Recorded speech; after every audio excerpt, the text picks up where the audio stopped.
Shalom, saudaraku yang kekasih di dalam Tuhan Yesus Kristus.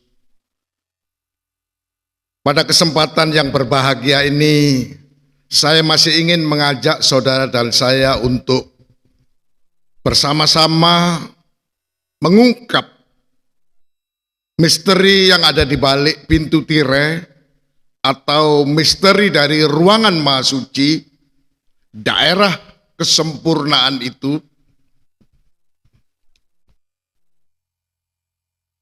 Pada season 1 sampai season 6 kita telah bersama-sama memahami terhadap apa yang menjadi dasar dari pengajaran anak laki-laki atau pengajaran kesempurnaan itu. Maka pada season yang ketujuh ini saya ingin mengajak saudara dan saya untuk melanjutkan pada topik berikutnya, yaitu topik untuk memasuki atau menuju kepada ruangan Maha Suci atau kepada kesempurnaan. Ya. Dan di dalam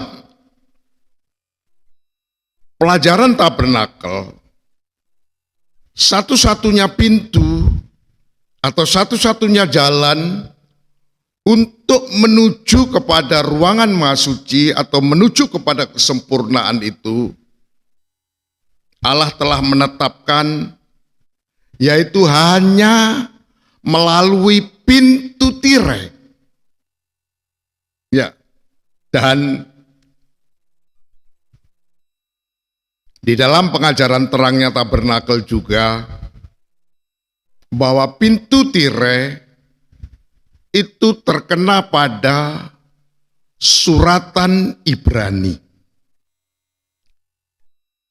Jadi suratan Ibrani itulah merupakan satu-satunya pintu atau satu-satunya jalan untuk menuju ke ruangan Maha Suci dan untuk menuju kepada kesempurnaan itu.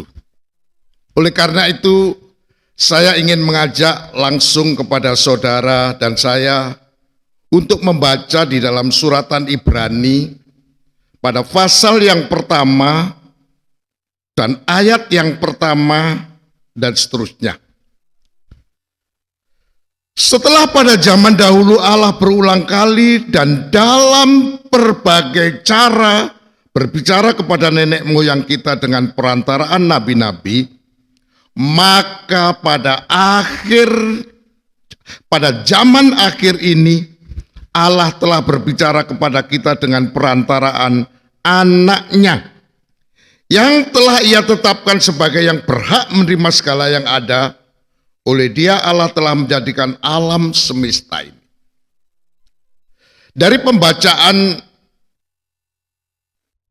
pendahuluan dari suratan Ibrani ini dapat kita pahami bahwa suratan Ibrani ini berbicara tentang adanya ketetapan Allah mengenai perubahan cara, perubahan sistem, ya. Dari sistem yang lama, sistem yang terdahulu, bahkan yang dikatakan terdapat berbagai-bagai cara atau banyak cara yang digunakan oleh Allah, yaitu melalui nabi-nabinya. Tetapi pada zaman sekarang ini, yaitu pada zaman yang terakhir ini, maka Allah telah menetapkan satu-satunya cara, satu-satunya sistem,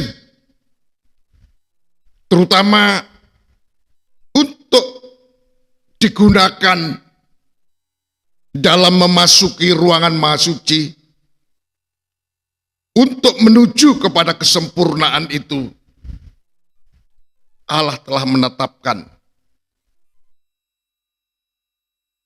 cara Dia berbicara kepada kita, cara Dia menasihati kita, cara Dia menyampaikan pesannya kepada kita, cara Allah menyampaikan pengajarannya kepada kita, yaitu hanya satu cara, melalui anak laki-lakinya sendiri.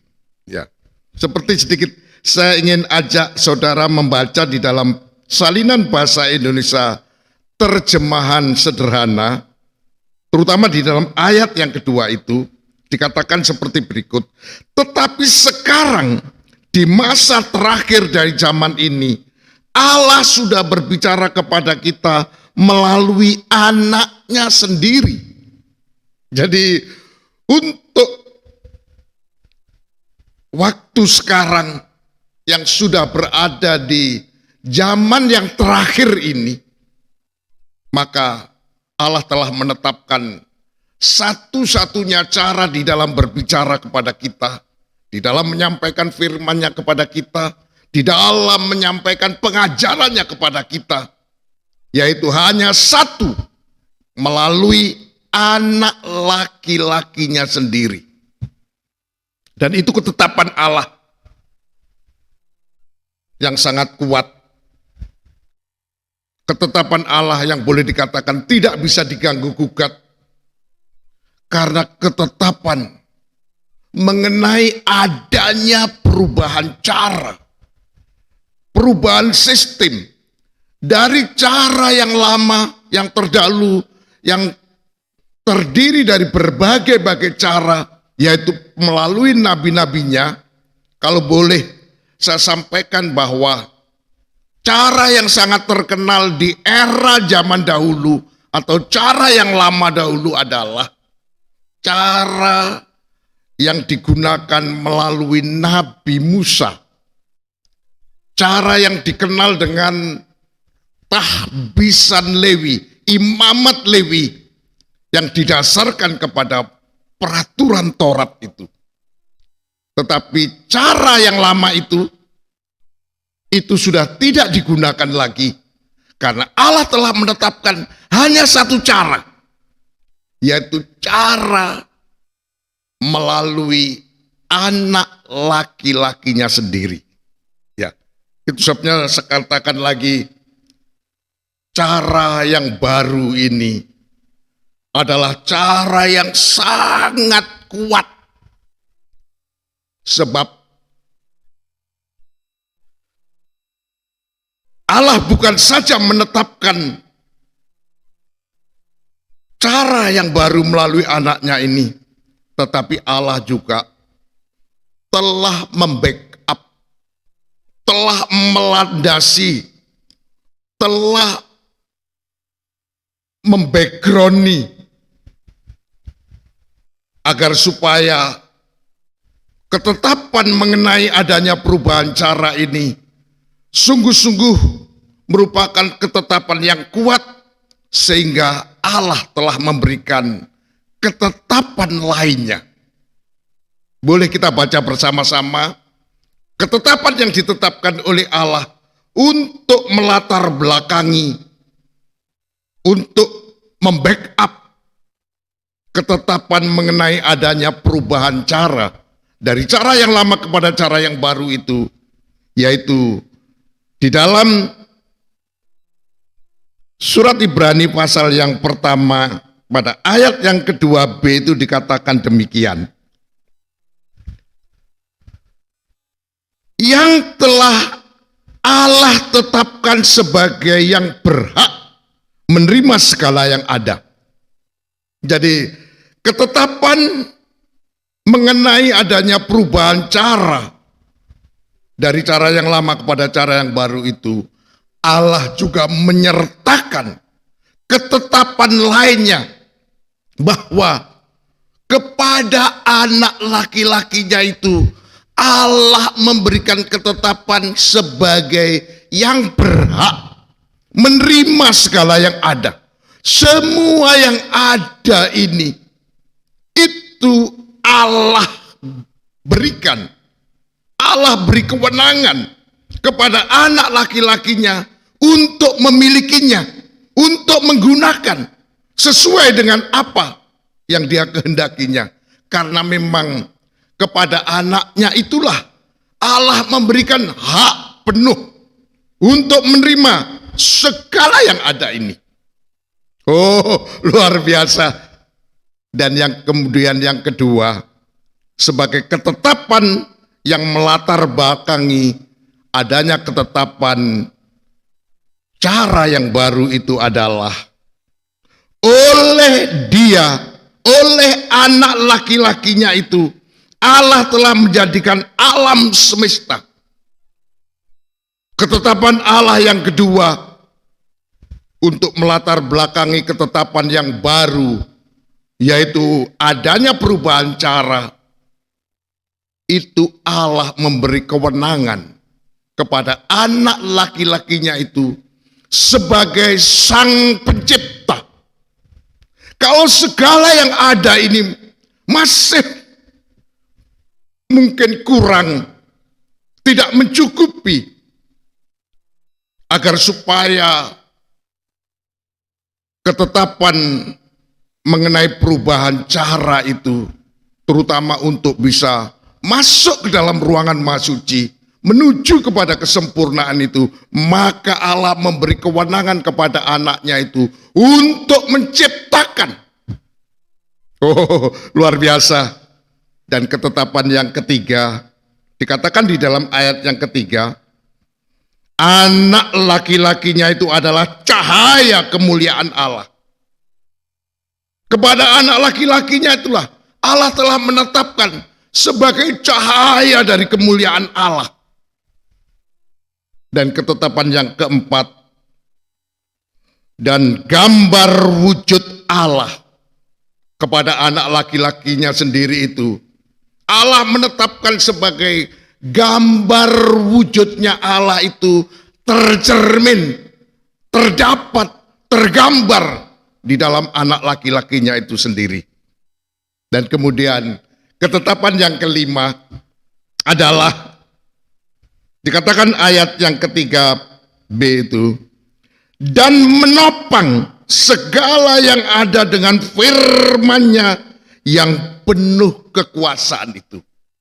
Jadi kepada anak laki-lakinya sendiri itu, Allah juga menetapkan bahwa dia diberi kewenangan oleh Allah untuk menjadi penopang dari segala yang ada, agar supaya orang-orang yang terpanggil dan terpilih untuk memasuki ruangan Maha Suci, untuk menuju kepada kesempurnaan itu, bisa dapat tegak berdiri. Jangan sampai jatuh, jangan sampai gugur, karena memang Allah telah menetapkan kepada anak laki-lakinya sendiri itu untuk menjadi penopang dengan kekuatan yang full power, dengan kekuatan yang sangat penuh dengan kekuasaan, yaitu dengan firman-Nya. Oh, ketetapan yang kelima ini sangat luar biasa. Tuhan tidak izinkan orang-orang yang terpanggil dan dipilih untuk bisa masuk ke dalam ruangan Maha Suci, untuk menuju kepada kesempurnaan itu, untuk tidak tegak, karena ditopang oleh kekuatan yang besar, yaitu kekuatan firman-Nya itu.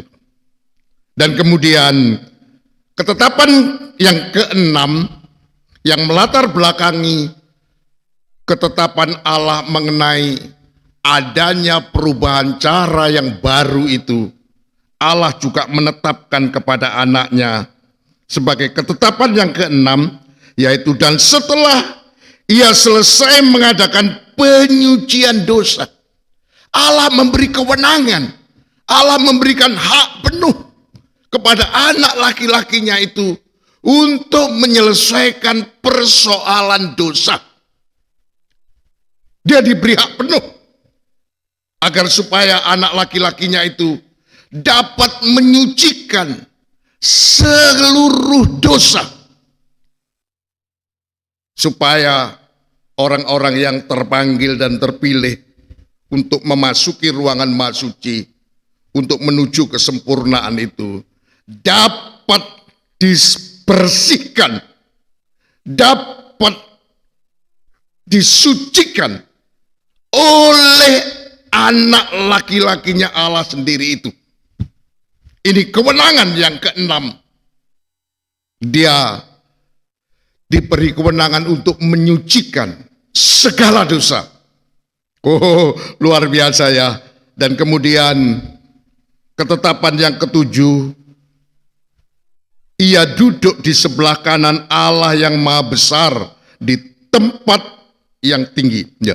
Jadi dia diberi kewenangan untuk duduk di tempat yang tinggi. Diberi kedudukan yang tertinggi, yaitu berada di sebelah kanan Allah. Terutama untuk menjadi pembela bagi orang-orang yang terpanggil dan terpilih untuk memasuki ruangan Maha Suci, untuk menuju kepada kesempurnaan itu. Dia akan tampil, anak laki-lakinya itu diberi kewenangan untuk membela. Dia duduk di sebelah kanan Allah yang maha besar itu. Dan kemudian ketetapan berikutnya yang kedelapan, di tempat yang tinggi, jauh lebih tinggi daripada malaikat-malaikat, anak laki-lakinya itu diberi kewenangan, diberi kedudukan, diberi hak untuk memiliki kekuasaan yang jauh lebih tinggi dari malaikat-malaikat. Bahkan nanti kalau dikatakan di dalam ayat-ayat selanjutnya, maka kepada anak laki-lakinya itu semua malaikat harus menyembah kepadanya, karena dia memiliki kedudukan yang lebih tinggi dari malaikat-malaikat. Dan kemudian kata ayat yang keempat itu, pada ketetapan yang ke-9, sama seperti nama yang dikaruniakan kepadanya jauh lebih indah daripada nama mereka. Kepada anak laki-lakinya sendiri itu, Allah telah memberikan kepadanya nama yang jauh lebih tinggi, lebih indah, lebih berkuasa dari nama-nama yang ada. Boleh dikatakan dia memiliki nama di atas segala nama, supaya bagi orang-orang yang terpanggil dan yang terpilih untuk masuk dalam ruangan Maha Suci, menuju kepada kesempurnaan itu, jangan sampai dipermalukan. Sebab barang siapa percaya di dalam namanya, dia tidak akan dipermalukan. Oh, sungguh luar biasa. Tuhan mengaruniakan kepada anak laki-lakinya sendiri itu nama di atas segala nama. Dan ketetapan yang ke-10, ini ketetapan yang sangat penting.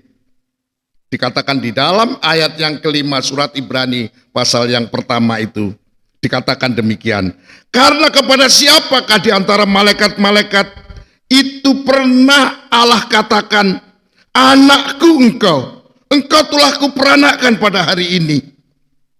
Dan aku akan menjadi bapaknya, dan ia akan menjadi anakku. Dan ketika ia membawa pula anaknya yang sulung ke dunia, ia berkata, semua malaikat Allah harus menyembah dia. Dan seterusnya. Jadi ini ketetapan yang sangat-sangat penting untuk membackup terhadap ketetapan Allah mengenai adanya perubahan cara, perubahan sistem dari cara yang lama kepada cara yang baru. Allah telah menetapkan anaknya itu sebagai anaknya sendiri, anak sulung, anak laki-lakinya sendiri. dan Allah sebagai Bapanya. Dan yang paling penting, anak laki-lakinya sendiri itu telah dilahirkan pada hari ini. Saat ini, anak laki-lakinya itu sudah ada di tengah-tengah kita. Sudah terlahirkan. Dan sudah ada di antara kita. Oleh karena itu, bagi orang-orang yang terpanggil dan terpilih untuk memasuki ruangan Maha Suci, menuju kepada kesempurnaan itu, tidak perlu ragu, karena anak laki-lakinya Allah itu ada di tengah-tengah kita, telah dilahirkan. Sekali lagi, adanya ketetapan Allah mengenai perubahan cara, perubahan sistem, dari cara yang banyak melalui nabi-nabi kepada satu cara melalui anak laki-lakinya sendiri di dalam Allah menyampaikan firman-Nya.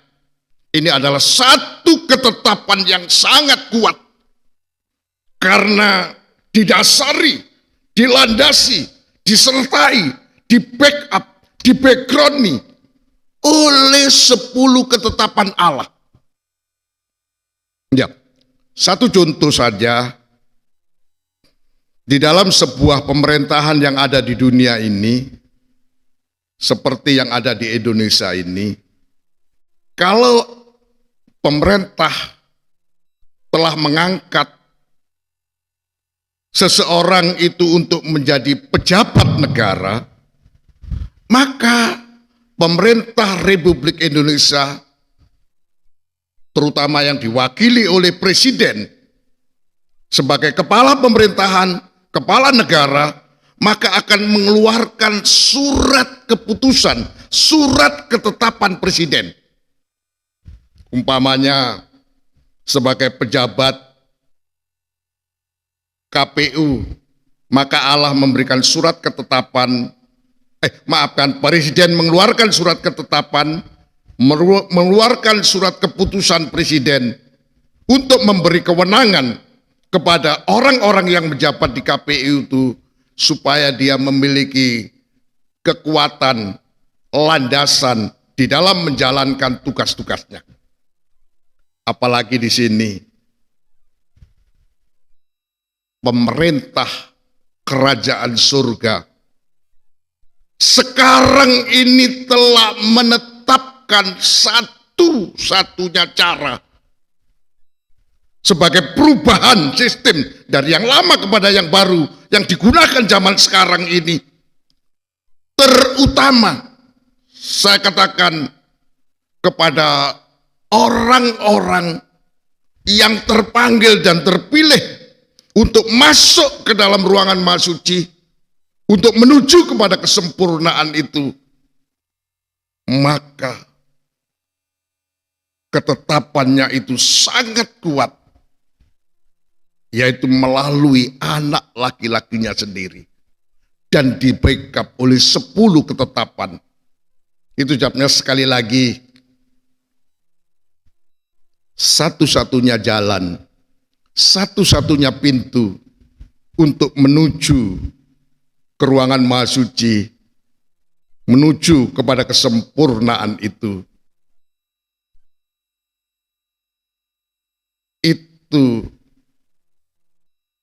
prakteknya harus menerima ketetapan Allah untuk melakukan perubahan cara. Ya, ini sudah jadi perubahan cara yang ditetapkan oleh Allah.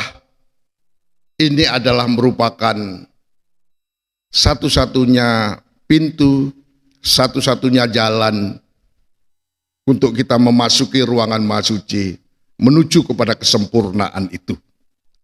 Dan perlu diingat, bagaikan memasuki pintu tirai.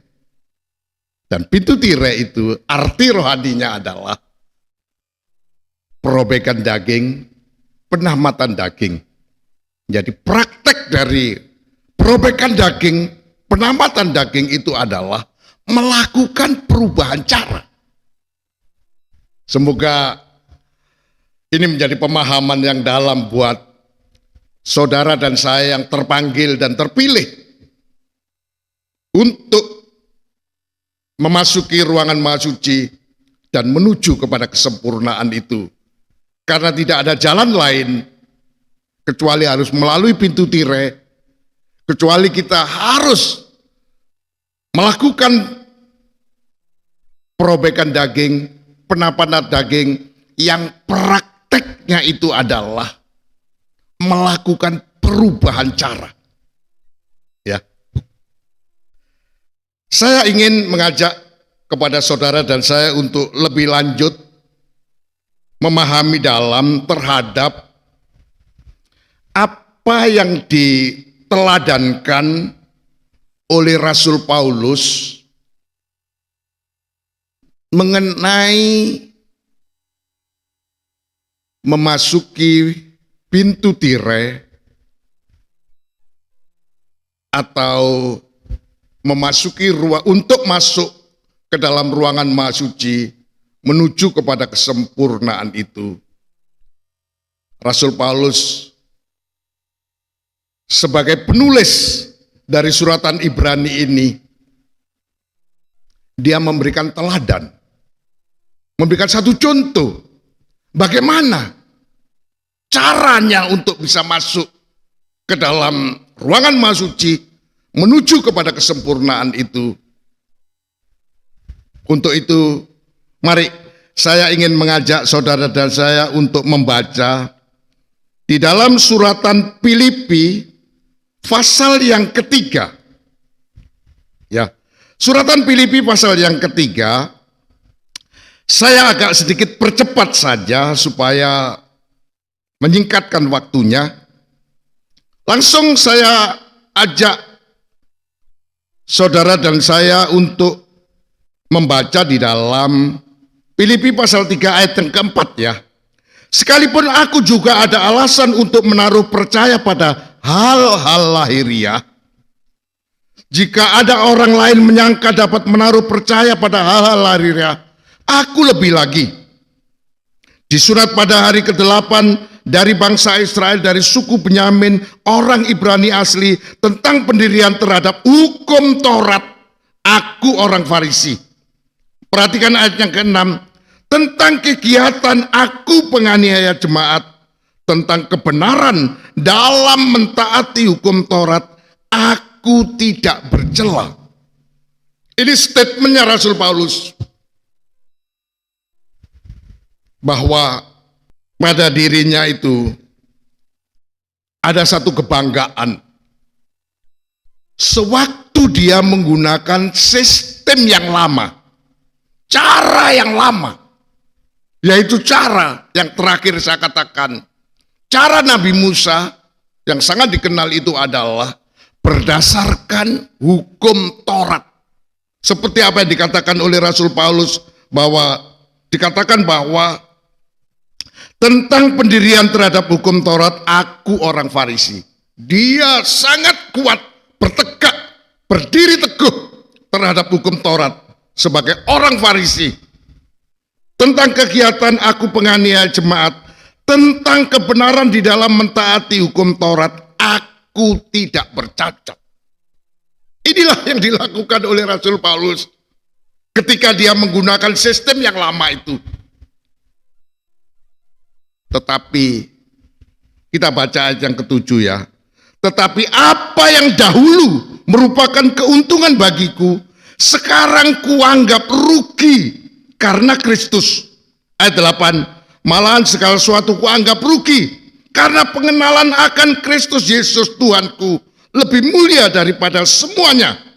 Oleh karena dialah aku telah melepaskan semuanya itu dan telah menganggapnya sampah supaya aku memperoleh Kristus dan berada dalam Dia, bukan dengan kebenaranku sendiri karena mentaati hukum Taurat, melainkan dengan kebenaran karena kepercayaan kepada Kristus, yaitu kebenaran yang Allah anugerahkan berdasarkan kepercayaan. Jadi ini statementnya Rasul Paulus bagaimana? Rasul Paulus ini bagaikan seorang yang terpanggil dan terpilih untuk masuk ke dalam ruangan Maha Suci menuju kepada kesempurnaan itu melalui pintu tirai yang maknanya itu adalah melakukan perubahan sistem, perubahan cara dari cara yang terdahulu yang didasarkan kepada hukum Taurat. Sekarang oleh Rasul Paulus itu dianggap satu kerugian. Bahkan itu semuanya sudah ditinggalkan, dilepaskan. Karena Rasul Paulus ingin melakukan satu perubahan sistem. Bagaikan dia ingin masuk ke dalam ruangan Maha Suci menuju kepada kesempurnaan lewat pintu tirai, lewat perubahan cara. Yaitu dengan cara yang baru, yang merupakan keuntungan baginya, merupakan satu kemuliaan berdasarkan pengenalan akan Kristus. Jadi karena memang Allah telah menetapkan, bukan melalui melakukan menurut Taurat, tapi berdasarkan Allah tetapkan anak laki-lakinya sendiri. Jadi inilah yang dilakukan oleh Rasul Paulus ya. Itu sebabnya saya ingin mengajak saudara dan saya untuk berlanjut untuk melihat secara dalam ya. Saya ingin ajak saudara dan saya untuk bersama-sama melanjutkan pada ayat yang ke-12 ya. Sedikit saya ajak beralih kepada salinan terjemahan bahasa Indonesia sederhana ya. Ayat 12 itu dikatakan demikian. Saya tidak berkata bahwa saya sudah berhasil mencapai tujuan saya itu. Saya belum sempurna. Tetapi saya terus berusaha untuk mencapai tujuan itu. Karena itulah yang sudah direncanakan oleh Kristus Yesus untuk saya sebelum dia memanggil saya menjadi miliknya. Jadi ini statement daripada Rasul Paulus. Memang dia belum sempurna sebagai tujuan akhirnya dia. Jadi tujuan daripada Rasul Paulus adalah mencapai kesempurnaan, menuju kepada ruangan Maha Suci. Sekalipun dia belum sampai tujuan itu, tapi Rasul Paulus katakan dia terus berusaha. Ada satu usaha, yaitu melakukan perubahan sistem. Sistem yang lama dilepaskan, sistem yang lama ditinggalkan. Tapi dia menggunakan sistem yang baru untuk mengenal Tuhan lebih dalam sebagai pribadi yang memang ditetapkan oleh Allah untuk membawa menuju kepada ruangan Maha Suci, menuju kepada kesempurnaan itu. Oleh kata itu dikatakan pada ayat yang ke-13 sekali lagi, saudara-saudari, saya tahu bahwa saya belum mencapai tujuan itu, tetapi mata saya hanya tertuju untuk mencapai sasaran ini saja. Jadi ini sikap Rasul Paulus di dalam melakukan perubahan. Sekalipun dia belum mencapai kesempurnaan, tetapi dia fokus, matanya selalu tertuju, mengarah kepada kesempurnaan itu. Ya, dan dikatakan, saya melupakan semua hal yang sudah lewat dan berusaha sekuat tenaga untuk mencapai apa yang ada di depan saya. Sama seperti saya ikut lomba lari, mata saya tetap tertuju kepada sasaran, yaitu hadiah kemenangan yang sudah disiapkan bagi saya di surga. Dan memang kita yang bersatu dengan Kristus Yesus sudah dipanggil oleh Allah untuk mencapai sasaran itu. Jadi ini memang sedikit seperti apa yang dikatakan oleh Rasul Paulus yang perlu digarisbawahi secara tebal. Untuk memasuki ruangan Maha Suci, untuk menuju kesempurnaan sebagai tujuan akhir pengikutan kita, seperti pengikutan Rasul Paulus, dan ini merupakan sasaran utama, arahnya ke sana. Itu sebabnya sekali lagi dia katakan tadi, apa yang dahulu, apa yang lama itu semua dilupakan, dia lepaskan. Sistem yang lama itu dia lepaskan, tapi dia menggunakan sistem yang baru.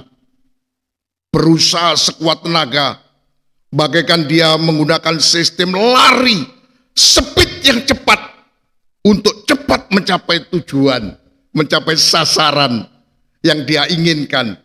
Karena memang dia merasa terpanggil. Jadi ini sekali lagi perlu digarisbawahi, untuk mencapai kesempurnaan, untuk masuk ke dalam ruangan Maha Suci, itu harus didasari dengan satu landasan yang kuat, yaitu apa? Keterpanggilan kita. Ya, jadi sedikit ya, kalau bisa dikatakan untuk mengerjakan sesuatu pekerjaan yang sukar, sulit, bahkan mungkin secara manusia itu mustahil. Seperti kita, untuk bisa masuk dalam ruangan Maha Suci, untuk bisa menuju kepada kesempurnaan, itu bukan perkara yang mudah, bukan perkara yang gampang, bahkan itu cenderung mustahil. Ya, cenderung sesuatu yang tidak mungkin. Tetapi Allah yang menghendaki, Allah yang menetapkan kita untuk menjadi kehidupan yang kudus dan tidak bercacat di hadapannya. Bukan Allah yang tidak bertanggung jawab. Allah yang sangat bijaksana, sehingga kepada kita Allah memberikan caranya, sistemnya, agar supaya apa yang dikatakan sukar, sulit, bahkan tidak mungkin itu dapat mudah, karena Tuhan memberikan caranya. Jadi apapun, sesulit apapun, kalau kita tahu cara mengerjakannya, maka akan mudah. Seperti teringat pada waktu saya masih SMP, di dalam belajar aljabar, ilmu ukur, itu sesuatu yang sulit untuk menghitungnya. Tapi kalau kita tahu dalilnya, cara untuk menyelesaikannya itu menjadi mudah. Jadi cara yang dari Allah, yang Tuhan berikan, itulah yang menentukan kita untuk kita bisa mudah dapat memasuki ruangan Maha Suci, menuju kepada kesempurnaan itu. Seperti apa yang dikatakan oleh Rasul Paulus, apa yang dicontohkan oleh Rasul Paulus untuk menuju kepada kesempurnaan sebagai sasaran dari hidupnya yang ada di depannya itu. Dia usahakan, dia berlari dengan cara melepaskan cara yang lama, menggunakan cara yang baru, supaya dapat mencapai sasaran menuju kepada kesempurnaan itu. Coba kita baca Di dalam salinan bahasa Indonesia terjemahan baru di ayat 15 dikatakan demikian. Karena itu, karena adanya perubahan cara itu, marilah kita yang sempurna berpikir demikian. Dan jikalau lain pikiranmu tentang salah satu hal itu akan dinyatakan Allah kepadamu. Tetapi baiklah tingkat pengertian yang telah kita capai, kita lanjutkan menurut jalan yang telah kita tempuh. Jadi saudaraku yang kasih, ini statement daripada Rasul Paulus. Karena ada perubahan cara inilah, maka Rasul Paulus ingin mengajak kita yang sempurna berpikir demikian. Jadi orang-orang yang berpikir seperti Rasul Paulus, memanfaatkan ketetapan Allah yang kuat, yaitu adanya perubahan cara itu, maka kita dikatakan sebagai orang yang sempurna berpikir. Memiliki kedewasaan.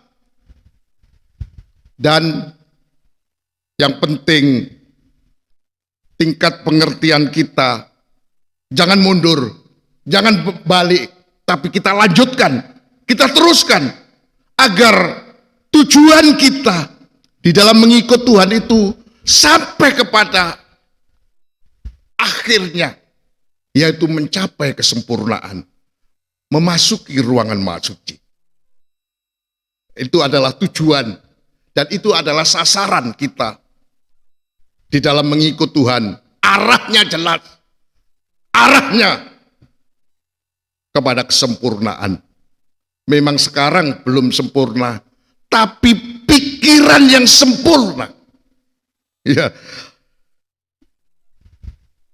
harus ada seperti yang dicontohkan oleh Rasul Paulus, meninggalkan cara yang lama, menggunakan cara yang baru, melalui pengajaran anak laki-lakinya Allah sendiri, agar kita dapat mencapai tujuan kita, mencapai sasaran kita, yaitu menuju kesempurnaan, memasuki ruangan Maha Suci itu. Itu sebabnya sekali lagi, apa kata Rasul Paulus di dalam Filipi pasal yang ketiga itu ayat 17, saudara-saudara, ikutilah teladanku,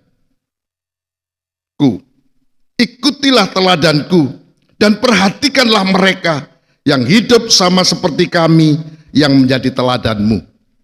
Jadi kepada kita, Rasul Paulus ingin supaya kita meneladani dia.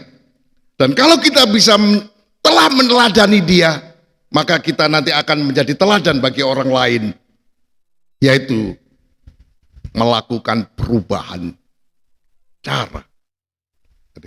Jadi kata kunci daripada pintu tirai, satu-satunya jalan, satu-satunya pintu untuk masuk ke dalam ruangan Maha Suci, menuju kepada kesempurnaan itu adalah perubahan cara. Tidak bisa tidak. Dan ini ketetapan yang Allah yang sangat kuat, yang boleh dikatakan tidak bisa diganggu gugat, karena di backup, disertai dengan 10 ketetapan lainnya. Seperti yang akhirnya dilakukan oleh Rasul Paulus sebagai orang yang terpanggil untuk memasuki ruangan Maha Suci, menuju kepada kesempurnaan itu, untuk memastikan hadiah memasuki surgawi. Maka Rasul Paulus telah melakukan perubahan cara dari cara yang lama, bagaimana dia mentaati hukum Taurat yang dikatakan tidak cacat itu, yang itu merupakan satu kebanggaan secara lahiriah itu. Tapi setelah dia mengenal Kristus yang ditetapkan oleh Allah sebagai satu-satunya cara di dalam menyampaikan firman-Nya, agar supaya kita dapat masuk ke dalam ruangan Maha Suci, dapat menuju kepada kesempurnaan, Maka oleh Rasul Paulus, cara yang lama itu dilepaskan, cara yang lama itu tinggalkan, cara yang lama yang di belakang itu dibuang. Karena itu menurut pendapat Rasul Paulus bagaikan sampah saja. Sehingga dia mengarah kepada arah yang jelas, tujuan yang jelas, yaitu mencapai kesempurnaan. Masuk ke daerah kesempurnaan, yaitu ruangan Maha Suci.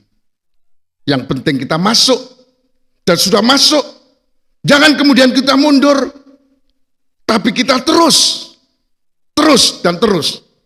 Sebab kata Rasul Paulus dikatakan di dalam ayat 18, karena seperti yang telah kerap kali kukatakan kepadamu, dan yang kunyatakan pula sekarang sambil menangis, banyak orang hidup sebagai seteru salib.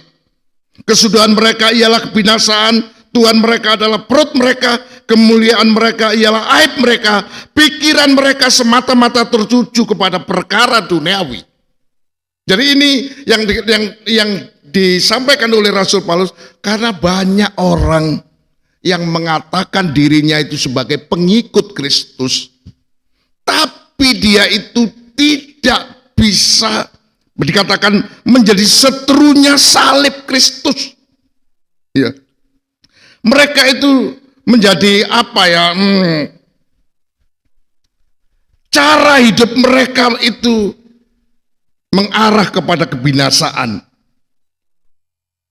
Cara mereka itu bertolak belakang dengan apa yang Kristus perbuat melalui kayu salib.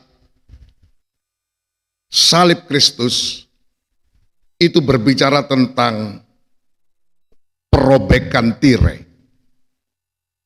Jadi kalau orang mengikut Yesus tapi bertolak belakang dengan apa yang diperbuat oleh Yesus, yaitu melakukan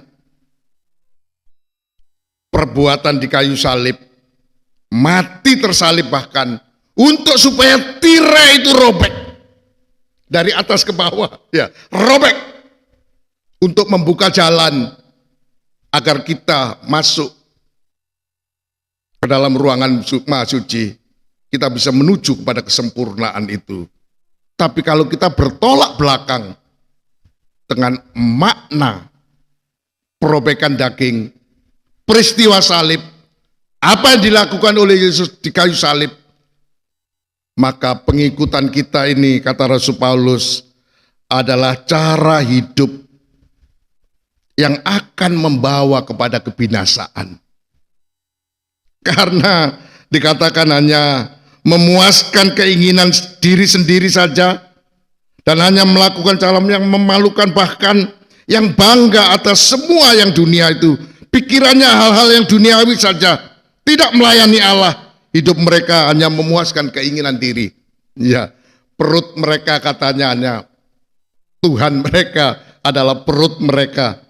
Di dalam salinan bahasa Indonesia terjemahan baru dikatakan adalah Tuhan mereka ialah perut mereka. Bukan Yesus yang disalibkan. Yesus yang merobek dagingnya. Yesus yang menamatkan dagingnya. Sebenarnya kita tidak dituntut oleh Tuhan harus merobek daging kita seperti Yesus, atau kita menamatkan daging harus mati di salib. Menurut surat Ibrani, kita hanya dikehendaki untuk menerima ketetapan Allah mengenai adanya perubahan cara dari cara yang lama kepada cara yang baru. Sekali lagi, kata kuncinya perubahan.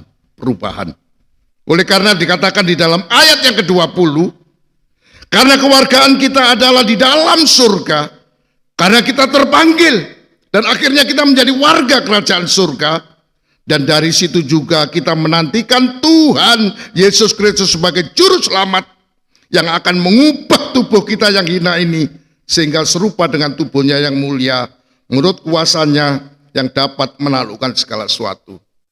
Jadi dengan adanya perubahan cara yang kita lakukan dari cara yang lama kepada cara yang baru, dari berbagai-bagai cara menurut nabi-nabi kepada satu cara, yaitu melalui anak laki-lakinya sendiri, itulah Allah menyampaikan firman-Nya, Allah menyampaikan pengajarannya supaya kita dapat masuk ke dalam ruangan Maha Suci menuju kepada kesempurnaan itu. Maka kita menantikan terus berubah sampai nanti pada peniupan sangkakala yang ketujuh, Yesus akan turun dan dia akan mengadakan satu perubahan sekejap mata. Maka kita akan menjadi sama mulianya, sama sempurnanya dengan dia, serupa dengan tubuhnya yang mulia dan sempurna itu. Menurut kuasanya, karena dia memiliki kuasa. Itu sebabnya mulai sekarang, kalau kita ingin, sebenarnya kalau kita terpanggil dan merasa terpilih untuk masuk dalam ruangan Maha Suci, menuju kepada kesempurnaan, maka tidak bisa tidak. Pintu satu-satunya, jalan satu-satunya harus melalui pintu tirai, yang artinya perobekan daging. Prakteknya adalah melakukan perubahan cara sesuai dengan apa yang telah ditetapkan oleh Allah, dengan satu ketetapan yang sangat kuat itu, yang tidak bisa diganggu-gugat itu, untuk memastikan kita masuk ruangan Maha Suci menuju kepada kesempurnaan itu. Seperti yang diteladankan oleh Rasul Paulus sebagai penulis surat Ibrani. Dia lakukan perubahan dari cara yang lama berdasarkan hukum Taurat itu kepada cara yang baru berdasarkan pengenalan dan kepercayaannya kepada Yesus Kristus, anak laki-lakinya Allah sendiri, yang memang zaman sekarang ini telah ditetapkan oleh Allah untuk dipakai menyampaikan firman-Nya, menyampaikan pesan-pesannya, menyampaikan nasihat-nasihatnya, menyampaikan pengajarannya, supaya kita dapat masuk ke dalam ruangan Maha Suci dan menuju kepada kesempurnaan itu. Semoga pada season yang ketujuh, Tuhan berkenan memberikan pemahaman yang dalam dan memberkati saudara dan saya,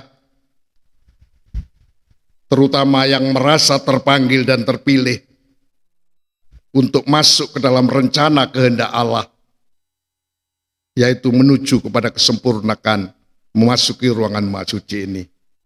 Kiranya Allah Bapa, Allah Sang Putra, Allah Roh Kudus, di dalam namanya Tuhan Yesus Kristus, menyertai dan memberkati saudara. Amin.